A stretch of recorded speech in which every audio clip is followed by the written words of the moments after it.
Hey there, welcome to my channel.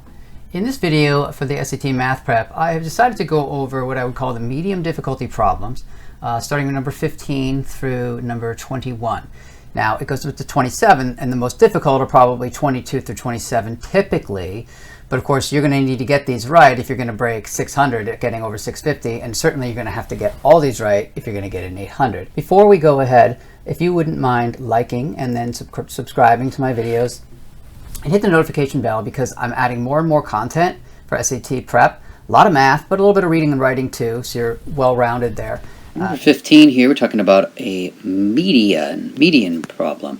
So again, to review, median is we first have to put the numbers in order, and therefore I would have a 4 and another 4, another 4.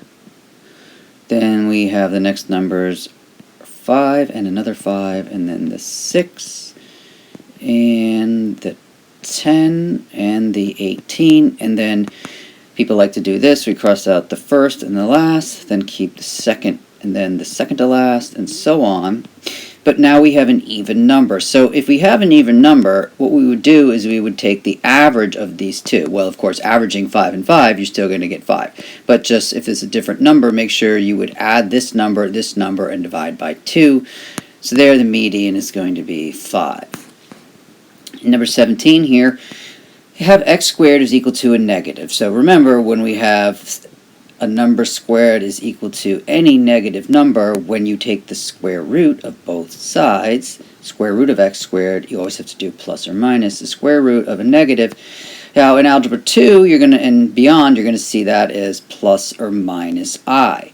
But before we even did imaginary numbers, you just said that it has no real solutions, because imaginary is not real. So it has 0 real solutions.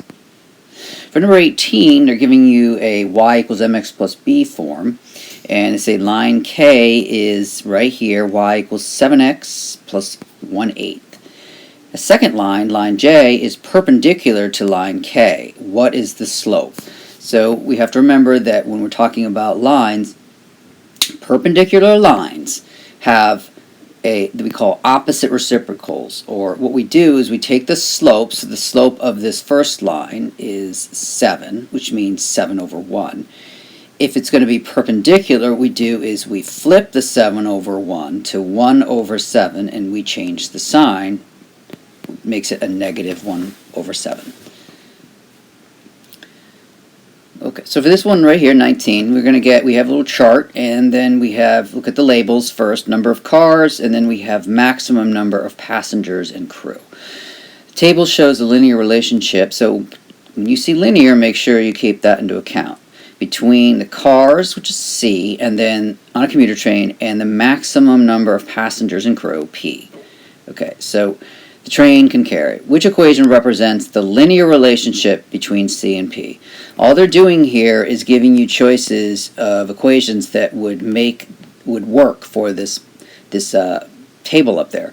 All you need to do is realize that if we plug in numbers, like say we plug in 5 for C, so when C equals 5, we need to have the P, because this is the P right here, passengers. That has to equal 284. So what I could do is, using my calculator, I could plug in, now notice these two have 55C. So if I do 55 times 5, I'm going to get 275. So both of these, A and B, start with 275, and then take away P. Now P is 284, and that's going to come out to be a negative 9. So this doesn't work. However, let's see if these two, because sometimes what they'll do is they'll make equations that will work for both of them. Sometimes, like, you'll have two equations and they'll work, one of them will work all the time and the other ones might work once or twice. So if we've got here, we've got P is 55, so now I'm multiplying the P, the 284, by the 55. I'm going to get a 284. And now I'm going to be subtracting the C, but the C at the case is 5. And of course there's no way that comes anywhere close to either negative 9 or 9. So I have discovered it. So number 20, we have exponential powers rules here, and what we've got is we've got to remember that they both sides have the same base, okay? And they're saying they're equal.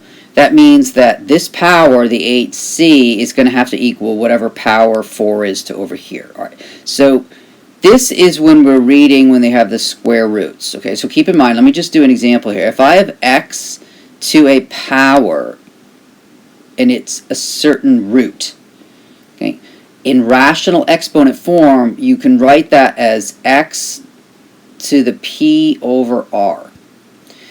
For example, I could have had, if I have x cubed fourth rooted, that would be written as x to the 3/4. So here I've got 4 to the 7th, so I'm going to write this as 4 to the 7th. And then notice how the root out there was the denominator of the exponent. So this is going to be over 3.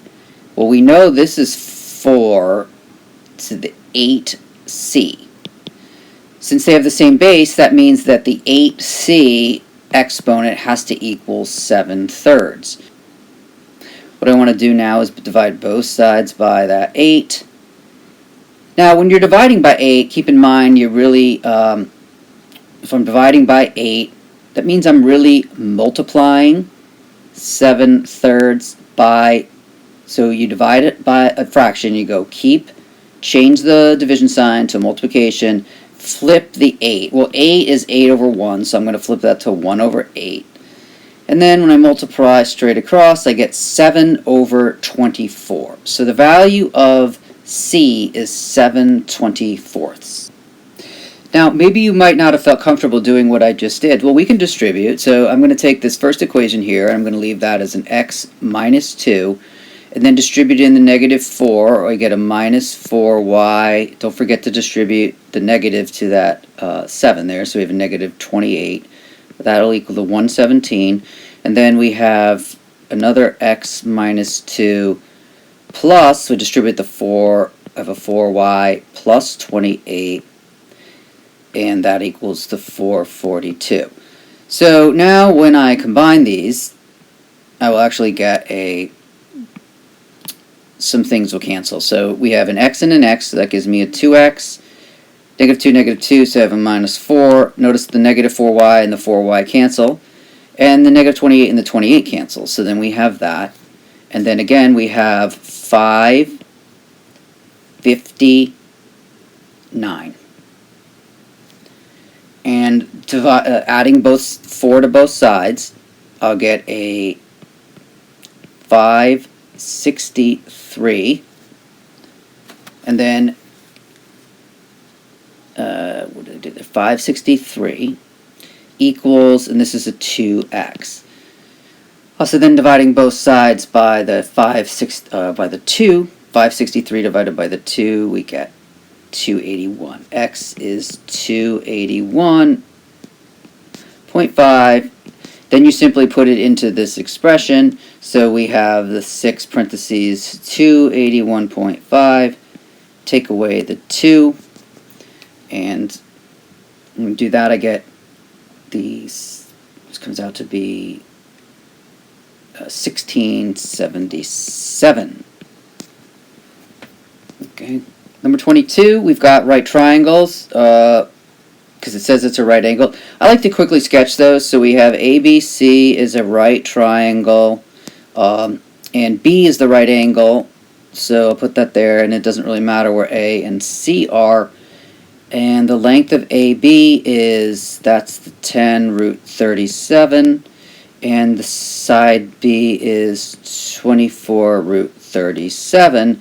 And they want to know AC. So of course this is a Pythagorean theorem problem, and I'm going to do, so we're going to have the AB squared, so 10 square root of 37 squared, plus the other leg, which is the 24 root 37 squared, and then when we do that, we're going to get, that's equal to the hypotenuse squared.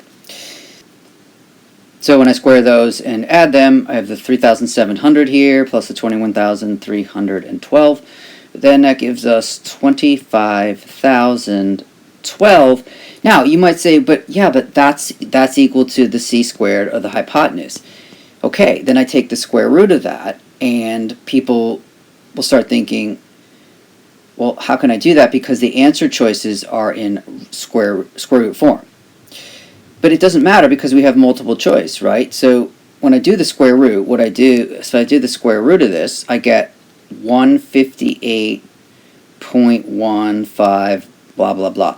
So it doesn't matter because you just go and check what these are. You type those in the calculator and see which one of those comes out to be pretty much close to that. So I did this, and that's 85. All right, that's not the answer.